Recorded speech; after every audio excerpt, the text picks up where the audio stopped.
வணக்கம். நான் உங்கள் அன்பான சயின்டிபிக் வேதிக் அஸ்ட்ராலஜர் அஸ்ட்ரோவண்டி பேசுகிறேன். நல்லது நினைப்போம், நல்லதே நடக்கும். இப்போ பார்த்தீங்கன்னா, தொடர்ந்து நம்மளுடைய வீடியோஸ்லாம் நீங்கள் பார்த்துட்டு நம்புகிறேன். அறிவியல் சார்ந்த ஜோதிட கருத்துக்களாக எந்த விதத்திலையும் கூட நம்பிக்கையில் போகாமல் பார்த்துட்டு இருக்கோம்.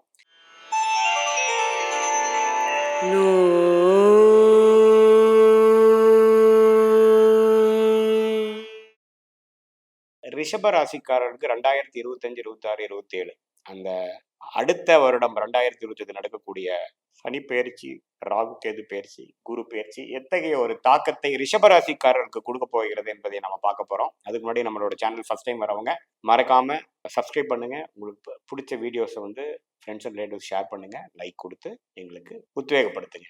இப்போ பார்த்தீங்கன்னா, ரிஷபராசிக்காரர்களுக்கு ஒரு அருமையான ஒரு மாற்றங்கள் நிறைந்த ஒரு ஆண்டாக 2025 வருகிறது. காரணம் பார்த்தீங்கன்னா, 11ஆம் இடத்தில் இருக்கக்கூடிய ராகு 10ஆம் இடத்துக்கு மாறுகிறார். சனி 11ஆம் இடத்துக்கு வருகிறார். இது வரைக்கும் 10ஆம் இடத்திலிருந்து வேலை நிமித்தமாக அதிக முயற்சியும் அதிக உழைப்பும் கொடுத்துட்டு இருந்த ரிஷபராசிக்காரர்களே 11ஆம் இடம் என்று சொல்லப்படுகிற லாபஸ்தானத்துக்கும் ஒரு கோல்டன் டைம், கோல்டனான ஒரு ஏரியாவுக்கு வருகிறார் சனி. ஸோ இதை வந்து நீங்க இது வரைக்கும் 2.5 வருடத்துக்கு உழைத்த ஒரு உழைப்புக்கு நல்ல ஒரு அறுவடை செய்யக்கூடிய ஒரு காலகட்டம் 2025 மார்ச் ஏப்ரலுக்கு அப்புறம் நடக்கக்கூடிய சனி பயிற்சி ரிஷபராசிக்காரர்களாக உங்களுக்கு கண்டிப்பாக கொடுக்கிறார். அடுத்த 2.5 வருஷம் பாத்தீங்கன்னா சனி 11ஆம் இடத்துக்கு ஒரு பெரிய சப்போர்ட், ஒரு பயங்கரமான ஒரு சாதகமான ஒரு ஸ்டேட்டஸ் உங்களுக்கு கொடுக்க போகிறார். எந்த விஷயம் வந்தாலும் சமாளிக்கக்கூடிய அமைப்பும், பெரிய பிரச்சனைகள் தலை தூக்காத அளவுக்கு ஒரு ஓய்வான ஒரு ஸ்டேபிளான ஒரு வாழ்க்கையை கொடுக்கக்கூடிய அமைப்பு தான் 11ஆம் இடத்துல இருக்கக்கூடிய சனி. அது குருவோட வீட்டுக்கே வர்றது பார்த்தீங்கன்னா கேட்கவே வேண்டாம், அருமையான ஒரு அமைப்பு. ஸோ ரிஷபராசிக்காரர்களாம் இதுவரைக்கும் செய்த உழைப்புக்கு, அது வேலையில் இருக்கிறவங்களா இருந்தாலும் சரி, தொழில் அதிபர்களாக இருந்தாலும் சரி, முதலீட்டாளர்களாக இருந்தாலும் சரி, வெளிநாடு வெளிமாநிலம் போய் அங்கே ஜெயிக்கணும்னு நினைக்கக்கூடிய நபர்களாக இருந்தாலும் சரி, மாணவர்களாக இருந்தாலும் சரி, எல்லாத்துக்குமே ஓரளவுக்கு நல்ல ஒரு அமைப்பு கொடுக்கக்கூடிய அந்த 11ஆம் வீட்டு சனி அடுத்த 2.5 வருடங்கள் 2025, 26, 27க்கு கொடுக்க போகிற அமைப்பு இருக்கு. ராகு பார்த்தீங்கன்னா 10ஆம் இடத்துக்கு இடல் பெயர்றது வந்து தொழில் வேலை விஷயத்துல வந்து அதிகமான ஒரு இன்னுமே வந்து கண்டினியூ ஆகக்கூடிய விஷயங்கள் உண்டு. சனி 10ல இருந்து 11க்கு விலகினாலும் 11ல இருக்கக்கூடிய ராகு 10க்கு வந்துட்டார். பட் சனியில 10ல இருக்கக்கூடிய அமைப்பு வேற, ராகு 10ல இருக்கக்கூடிய அமைப்பு வேற. சனி வந்து எப்பவுமே இருக்கக்கூடிய வீட்டை வந்து அதிக ஆக்டிவிட்டி கொடுப்பார்.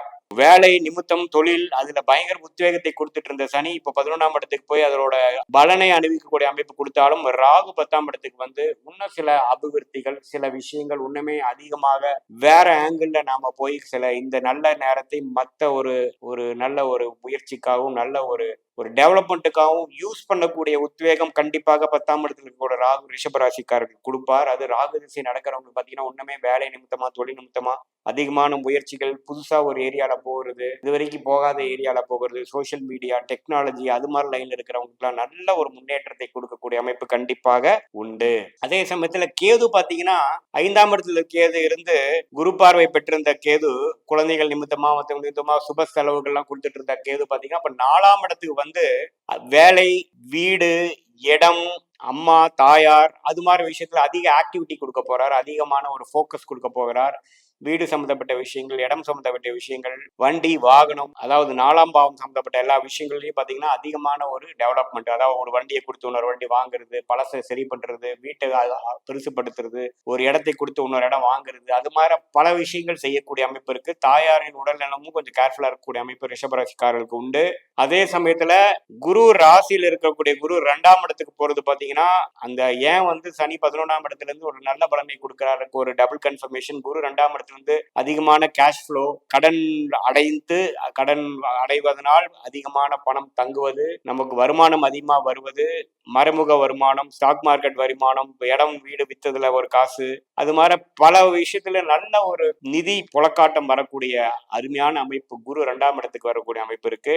ஸோ சனி வந்து மார்ச் மாதம் மாறுவதும், ராகு ஏப்ரல் மாதம் மாறுவதும், குருவும் அதே மாதம் கடைசி மாறுவதும் பார்த்தீங்கன்னா அடுத்த வருஷம் ஏப்ரல் மாதம் டைம்ல பார்த்தீங்கன்னா பல விஷயங்கள் டக்குன்னு அடுத்தபடியாக மாறக்கூடிய அமைப்புகள் வந்து ரிஷபராசிக்காரங்க நல்லாவே ஃபீல் பண்ண போறாங்க.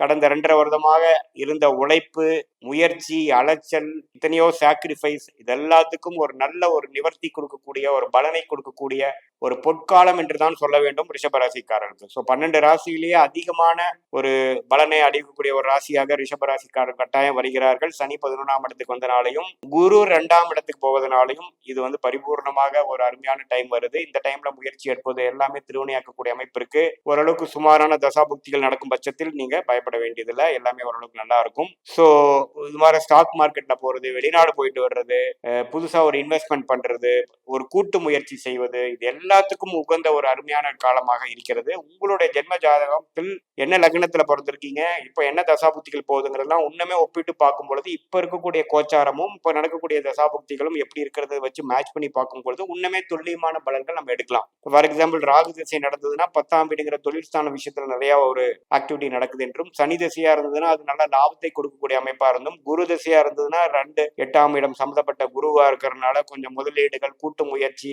வெளிநாடு விஷயங்கள், அது மாதிரி விஷயங்கள்லாம் வரக்கூடிய அளவுக்கு நம்ம வந்து அது துல்லியமா பார்த்து நம்ம சொல்ல முடியும். ஸோ பொதுவாக பார்க்கும் பொழுது ரிஷபராசிக்காரர்களுக்கு ஆண்டு கிரகம் என்று சொல்லப்படுகிற சனி, ராகு, கேது, அதே மாதிரி குரு எல்லாமே நல்ல ஒரு பயிற்சி பெறுவதனால் ஒன் ஆஃப் த நல்ல ஒரு 12 ராசிலேயே ஒரு நல்ல பலனை பெறக்கூடிய ஒரு மாற்றத்தை கொடுக்கக்கூடிய ஒரு ஆண்டாக 2025 ரிஷபராசிக்காரர்கள் கட்டாயம் இருக்கும். மீண்டும் மற்றொரு காணொலியில் சந்திப்போம். நன்றி, வணக்கம்.